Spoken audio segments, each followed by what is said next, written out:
Pernah nggak kamu penasaran gimana caranya suatu minuman yang kita sebut alkohol dapat mempengaruhi badan kita?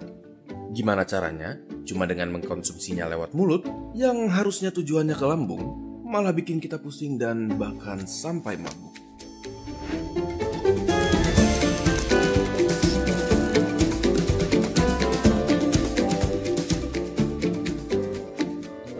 Coba kita mulai dari alkoholnya sendiri. Apa yang kita kenal dengan alkohol yang dikonsumsi manusia sering juga dikenal dengan sebutan etanol, merupakan senyawa yang kecil. Lebih kecil lagi. Sedikit lagi? Oke. Kenapa sekecil itu? Karena etanol bisa melewati celah yang sangat ketat. Bahkan di salah satu barrier atau pelindung terpenting yang ada di tubuh kita. Coba bayangkan, senyawa-senyawa ini membaur ke dalam saluran darah kita secepat 20 menit bahkan di saat perut kita penuh. Namun, yang sebenarnya membuat kita sampai bisa merasa pusing adalah fakta bahwa senyawa alkohol bahkan membaur ke dalam otak kita. Tapi, bagaimana caranya? Otak kita dilindungi oleh suatu lapisan bernama blood-brain barrier yang fungsinya adalah meregulasikan komponen di dalam darah yang bersirkulasi ke dalam otak. Tapi, karena ukuran senyawa etanol yang sangat kecil, dia dapat dengan mudah menembus blood-brain barrier melalui darah melewati pertahanan tersebut. Inilah yang dapat membuat kita merasa pusing, mual, dan lain-lainnya. Terlalu banyak alkohol dapat memperburuk efek-efek tersebut dan bisa saja membuat kita tidak sadar sama sekali terhadap lingkungan sekitar sekalipun. Kita bisa menjadi terlalu percaya diri, bisa saja muntah, jatuh tidak sadar, dan bahkan koma atau meninggal. Secara alami, hati kita dilengkapi dengan perlengkapan yang memadai untuk menghancurkan senyawa alkohol ini. Tetapi, itu berarti meminta hati kita untuk bekerja lebih keras, lebih dari yang seharusnya. Terlalu banyak alkohol dapat menyebabkan pembesaran pada hati yang disebut alcoholic liver disease. Pada kasus yang berkepanjangan, memaksa hati kita untuk bekerja terlalu keras dapat membuatnya kewalahan dan mati. Kebetulan, kita tidak bisa hidup tanpa hati.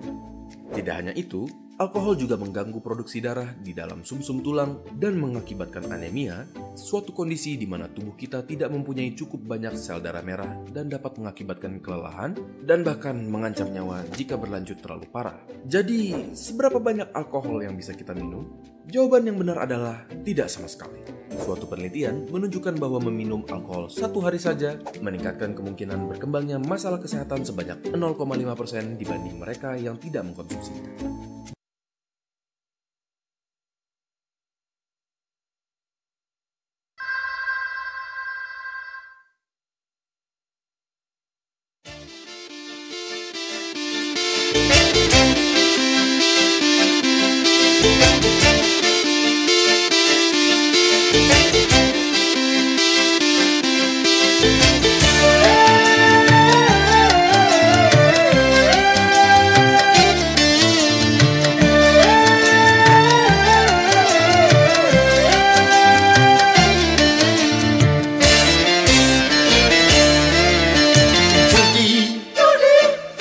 Menjanjikan kemenangan, judi menjanjikan kekayaan.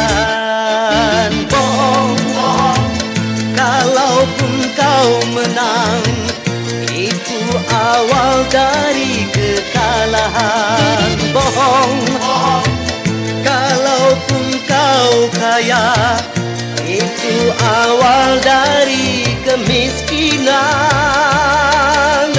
Judi meracuni kehidupan. Judi meracuni keimanan. Pasti karena berjudian orang malas dibuai harapan. Pasti karena perjudian perdukunan ramai menyesatkan. Yang beriman bisa jadi murtad, apalagi yang awam. Yang menang bisa menjadi jahat, apalagi yang kalah. Yang kaya bisa jadi melarat, apalagi yang miskin. Yang senang bisa jadi menjadi sengsara, apalagi yang susah. Uang judi najis tiada berkah. Judi.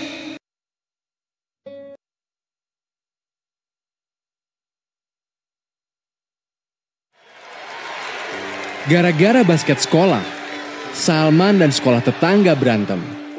Ada yang jadi korban luka ringan, bahkan sekolah mereka jadi sulit untuk berteman. Dua sekolah itu memang sudah jadi musuh bebuyutan sejak dulu. Diturunkan dari generasi ke generasi, tanpa harus tahu alasan, siswa baru pasti otomatis langsung saling bermusuhan. Begitulah kekerasan, seperti api. Awalnya kecil, bisa membesar, merembet, meluas, dan berkepanjangan.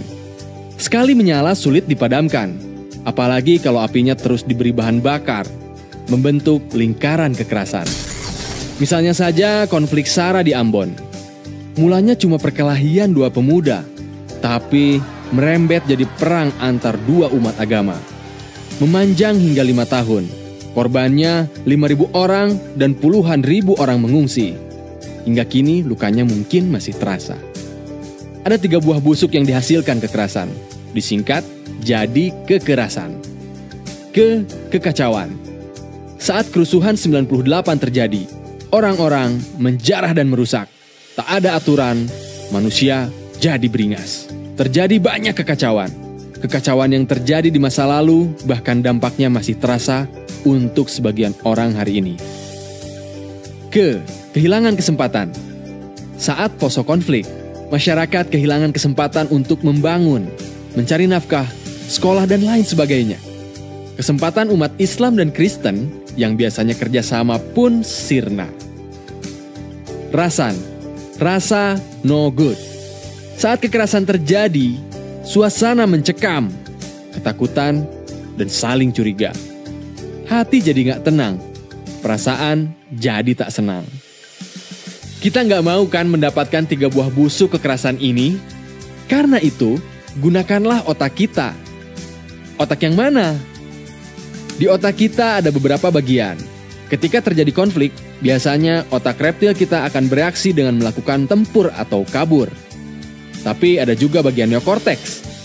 Bagian ini berfungsi untuk berpikir. Nah, kalau reptilian kita aktif, maka fungsi neokorteks akan ketutup untuk melakukan hal yang logis. Jadi, ketika ada konflik, tetaplah tenang.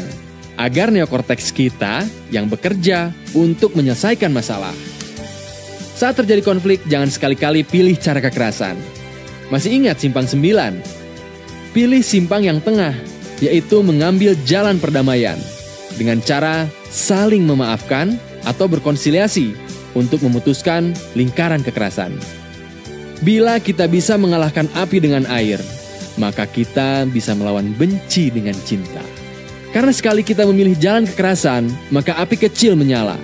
Api itu akan membesar dan menjalar. Jika itu terjadi, maka api akan sulit dipadamkan. Lebih mudah menghindari menyalakan api daripada memadamkannya. Lebih baik tempuh cara non-kekerasan dalam menyelesaikan masalah. Meskipun cara non-kekerasan belum tentu berhasil, tapi cara kekerasan pasti tidak akan berhasil.